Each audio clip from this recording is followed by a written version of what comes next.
Hi అండి, ఈరోజైతే నేను లంచ్ బాక్స్లోకి ఏం రెడీ చేశాను ఈ వీడియోలో చూపిస్తాను. వీడియోని అయితే స్కిప్ చేయకుండా చూడండి. అలాగే కొత్తగా చూస్తుంటే ఛానల్ సబ్స్క్రైబ్ చేసుకోండి. Welcome to my channel my village life style blogs. ఇంకా మార్నింగ్ డైలీ ఎలాగ స్టార్ట్ అవుతుందో ఈ రోజు కూడా అలాగే స్టార్ట్ అయింది. కాకపోతే కొంచెం వేడి నీళ్ళతో, బాగా చల్లగా ఉంటుంది కదా వెదర్, అందుకని ఇంకొంచెం ఎక్కువ వేడి నీళ్ళు తాగుతున్నాము. అలాగే పిల్లోడికి కూడా నేను బాక్స్లోకి వేడి చేసి వాటర్ పోస్తున్నాను, స్టీల్ బాటిల్ కాబట్టి కొంచెం వేడిగానే పోసేస్తున్నాను. ఎందుకంటే వాటర్ కూడా చల్లగా అయిపోతున్నాయి, మళ్ళీ రొంప అవి వస్తాయి కదా, అందుకని చెప్పి కొంచెం వేడిగా తాగుతున్నాం వాటర్. ఇంక ఇక్కడ టీ అయితే పెట్టేస్తున్నాను. ఇంకా దాంతోపాటు పక్కన పాలు కూడా పెట్టేశాను. ఇంక ఇలాచీ పొడి, ఇది ఇందులోనే యాలక్కాయలు అలాగే మిరియాలు రెండు కలిపేసి పొడి చేశాను నేను. అది రోజు టీలో వేసుకుంటాము. మీకు కావాలంటే ఉట్టి మిరియాలు కూడా వేసుకోవచ్చు, బట్ యాలక్కాయ కొంచెం ఫ్లేవర్ బాగుంటుంది అని చెప్పి ఇంక రెండు కలిపి ఇంకా బెల్లం టీ తాగుతాము. ఇంకా టీ కూడా అయిపోయిందిలేండి, పెట్టేశాను. టీ మరిగే లోపల నేను బియ్యం అయితే కడిగి పెట్టేసుకున్నాను. ఇంక ఇందులో వాటర్ వేసేసి ఇంకా టీ దాకా దింపేసి ముందైతే రైస్ వండేసుకుంటాను. తర్వాత టిఫిన్ చేస్తాను. రైస్ కొంచెం ఉడకడానికి టైం పడుతుంది కదా, మళ్ళీ చల్లారాలని చెప్పి ముందు రైస్ అయితే వండేసి ఇంక ఈరోజు ఉప్మా చేస్తున్నాను. ఉప్మాకు కావాల్సిన అన్నీ కూడా రెడీ చేసి ఉంచేసుకున్నాను. ఆయిల్ వేసాను, అందులో పోపు వేసాను. ఇంకా ఈరోజు తెల్లనోక ఉప్మా చేస్తున్నాను, అందుకని టమాటా కూడా వేసుకున్నాను. పచ్చిమిర్చి, ఉల్లిపాయ, టమాటా కూడా కట్ చేసి ఇంచేసుకొని ఇంకా పోపు అయితే వేసేసుకున్నాను. ఇక్కడ వెదర్ అయితే ఎంత చల్లగా ఉంటుందో అసలు పొద్దుటే లెగబుద్ది అవట్లేదు. బట్ నేను 5 దాటాక లెగిసిపోతున్నాను, 5, 5:30 అలా. ఒకరోజు ఒకే టైం కాదు కానీ ఎప్పుడు మెలకు వస్తే అప్పుడు.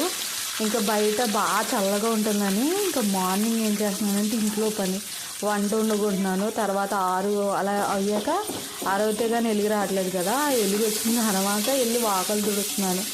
ఫస్ట్ రోజు ఇలాగే 5:15కి అలా లేచి ఫస్ట్ రోడ్డు అయితే తుడిచేసి వచ్చాను. ఇంకా మంజుకి నాకు ముక్కు పట్టేసినట్టు, గొంతుకు పట్టినట్టు అనిపించింది.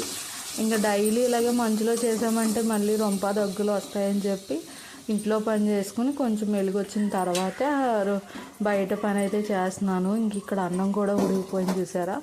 ఇలాగా ఒక తెపాలతోటి మగ్గించేసుకుంటున్నాను. అంటే అన్నం వాడ్చట్లేదు నేను, గ్లాస్కి 2 గ్లాసులు వాటర్ వేసి పెట్టేస్తున్నాను. పాత బియ్యం అయితే 3 గ్లాసులు వాటర్ వేస్తాను. అంటే కొంచెం మెత్తగానే వండుతున్నాను, ఎందుకంటే స్కూల్లోకి వెళ్ళేసరికి ఇంకా బిగిసిపోద్ది కదా అన్నం.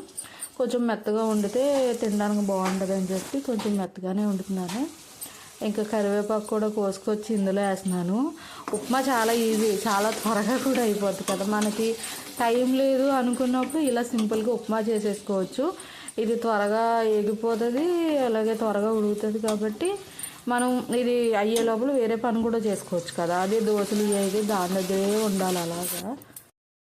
ఇంకా నేను వేరే పని చేస్తున్నాను, ఇది అంటుకుంటుందని చెప్పి జీతిగాడిని ఒకసారి కలపమన్నాను. ఈ స్టీల్ది ఎందుకో కొంచెం అంటుకుంటుంది కడాయి, ఒకవేళ పలుసుగా ఉండడం వల్ల మరి ఏంటో. అలాగని మరీ లైట్ వెయిట్ కూడా కాదు, బాగానే ఉంది కానీ కొంచెం త్వరగా అంటుకుంటుంది. కలుపుతూ ఉంటే బాగానే ఉంటుంది, లేకపోతే అంటుకుంటుంది. ఎవరో ఒకరు అలా కలుపుతూ ఉండాలి. ఇంకా దగ్గరుండి వండినప్పుడు ఈ మూకిట్లో వండుతున్నాను, లేకపోతే సేవిండి ఉన్నాయి కదా వాటిలోనే వండుతున్నాను. ఇంకా రోజైతే బెండకాయ కూర వండుతున్నాను. బెండకాయ ఫ్రై చేశాను. ఇంకా వీడియో అయితే ఏం తీయలే. ఫస్ట్ అయితే కొన్ని బెండకాయలు వాటర్లో వేసుకుని ఉంచుకున్నాను. ఇవి మనకి కాసినవేలండి, బయట కొన్నాయి అయితే కాదు. ఒక 2 వంకాయలు ఉన్నట్టున్నాయి. బెండకాయలతో పాటు 2 వంకాయలు కూడా తెచ్చారు. మొత్తం అన్నీ ఎందుకని చెప్పి పిల్లోడి మట్టుకి కొన్ని బెండకాయలు అయితే ఫ్రై చేశాను. మిగతాయి మేము విడిగా టమాటా వేసి ఇగురు కింద వండుకున్నాను. నాకు చాలా నచ్చుతుంది అలాగా బెండకాయ పులుసు. మళ్ళీ పెద్దగా ఎక్కువగా వేసుకోవట్లేదని చెప్పి ఇగురే వండాను. ఇంకా ఇక్కడ ఉప్మా వాటర్ బాగా మరిగిన తర్వాత ఇంకా మామూలుగా తెల్లనొక ఉప్మా అందరూ అలాగే చేసుకుంటారు కదా, నూకైతే వేసాను. ఒక 5 నిమిషాలు ఉడికితే సరిపోతుంది కదా. ఈ తెల్లనొక ఉప్మా చాలా ఫాస్ట్గానే ఉడికిపోతుందండి. ఇందులో టమాటాలు ఎక్కువ వేసి చేసుకుంటే పుల్ల పుల్లగా చాలా బాగుంటుంది. చాలామంది ఉప్మా వేడివేడిగా తింటారు, నాకైతే చల్లారిపోయిన తర్వాత బాగా ఇష్టం ఈ ఉప్మా తినడం. వేడి దానికంటే చల్లగానే తింటాను నేను. ఇంకా ఫైనల్గా కొత్తిమీర వేసుకుంటున్నాను. ఉప్మా అయిపోయింది, కొత్తిమీర ఉంది కాబట్టి వేస్తున్నానులేండి. కొత్తిమీర వేసుకుంటే కూడా టేస్ట్ బాగుండేది కదా, ఇంకా కొత్తిమీర వేసుకున్నాను. ఇది ఒకసారి కలిపేసి ప్లేట్లో అయితే పెట్టేస్తాను. కొంచెం చల్లారాలి కదా, మరీ వేడిగా కూడా తినము. ఇంకా పిల్లోడికి ఈయనకి చల్లారి పెట్టేస్తే నేను లాస్ట్లో తింటాను. ఇది ఒకసారి కొత్తిమీర కూడా ఒకసారి బాగా కలిపేసి ఇంకా ప్లేట్లో అయితే తీసేస్తున్నాను. ఈ ఉప్మా చిన్నప్పుడు మా నాన్నమ్మ ఉండేవారు కదా, నేను అలాగే వేడివేడిగా ఉన్నప్పుడు తినేద్దామని చెప్పి వేడిగా చెయ్యి పెడితే ప్లేట్లో పెట్టేటప్పుడు అది వచ్చి ఎగిరి ఇలా ఉడికినప్పుడు కూడా ఎగురుతూ ఉంటుంది కదా, అది వచ్చి నా చేతి మీద పడింది. అది మచ్చ నాకు ఇంకా ఇప్పటికీ ఉంటుంది, పోలేదు. ఇది గుమ్మను అంటుకున్నట్టు ఉంటుంది కదా, కాలిపోతుంది. చాలా జాగ్రత్తగా ఉండాలి పొయ్యిల దగ్గర. ఇంక ఇక్కడ ఉప్మా రెడీ అయిపోయింది, ఇంకా ప్లేట్లో పెట్టేశాను. ఇది ఫోటో తీసుకోవడం కోసం ఇక్కడ అలాగ పెట్టాను. ఇంకా స్పూన్స్ కూడా కడిగేసి వేయాలి.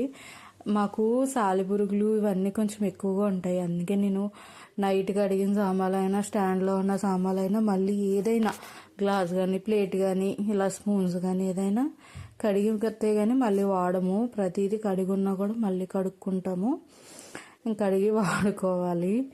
ఇంకా ఫ్రై అయిపోయిన తర్వాత నార్మల్గా నేను ఏగిన ముక్కిట్లోనే వేసేసి కలిపేస్తాను. బట్ ఈరోజు కొంచెం ఏపుడు ఎక్కువ చేశాను, ఇంకా అంత ఏపుడు ఎందుకని చెప్పి ఇంకా పల్లెల్లో కొంచెం పిల్లోడు బాక్స్లో మట్టుకి కలిపేసి పెట్టేస్తున్నాను. లేదు అనుకుంటే బెండకాయలన్నీ బాగా ఎగిపోయిన తర్వాత రైస్ వేసేసి బెండకాయ రైస్ లాగా, ఈ రైస్ కూడా కొంచెం ఒక 5 నిమిషాలు వేయిస్తాను, బాగుంటుంది ఫ్లేవర్ అని చెప్పి. చిన్న మసాలాలు గరం మసాలాలకు కూడా వేస్తాను. ఇంక ఈరోజు మాత్రం నార్మల్గా ఫ్రైలా చేసేసాను. ఇంకా జీతుకి కూడా క్యారేజీ కట్టి జీతు స్కూల్కి వెళ్ళిన తర్వాత ఇంకా నేను ఉప్మా అయితే తింటున్నాను. చెప్పాను కదా నాకు చల్లగా తింటే ఇష్టం అని, ఇలాగ బాగా చల్లగా అయిపోయాక తింటాను, నచ్చుతుంది నాకు అలా.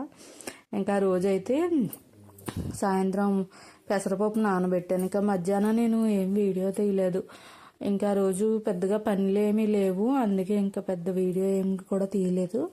ఇంకా చెప్పాను కదా బెండకాయ కూడా ఇగురు వండేసాను, అది కూడా పెద్ద చూపించే రెసిపీ కాదు కదా వీడియోలో ఎందుకు అన్నట్టుగా తీలా. ఇంకా సాయంత్రం మాత్రం పెసరట్లు వేసుకున్నాము, దానికైతే పల్లీ చట్నీ.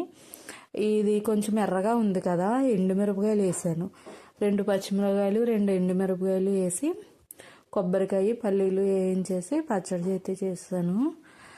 అంటే ఈ రోజుకి రేపటికి కూడా ఉండాలి, అందుకే కొంచెం ఎక్కువ పచ్చడి చేస్తాను. పచ్చడి చేస్తే 2 రోజులు ఉండేలాగే చేస్తాను. ఇంకా ముగ్గురికి కూడా జీతుకి కూడా ఈరోజు ఇంకా టిఫినే, రైస్ అయితే ఏమీ వండలేదు, ఇంకా టిఫిన్ తినేస్తాను అన్నాడని చెప్పి ఇంకా ముగ్గురికి అయితే పెసరట్లు వేసేసుకున్నాము. అంతే, ఈరోజు వర్క్ అయితే అయిపోయింది. ఇంకా జీతు వాళ్ళేమో టిఫిన్ చేసేసి, మాకు ఊర్లో తెప్పోత్సవం జరుగుతుంది, అంటే వాటర్లో దేవుణ్ణి ఊరేగిస్తారు కదా, దానికైతే వెళ్ళి అక్కడి నుంచి వస్తూ ప్రసాదం తీసుకొచ్చారు.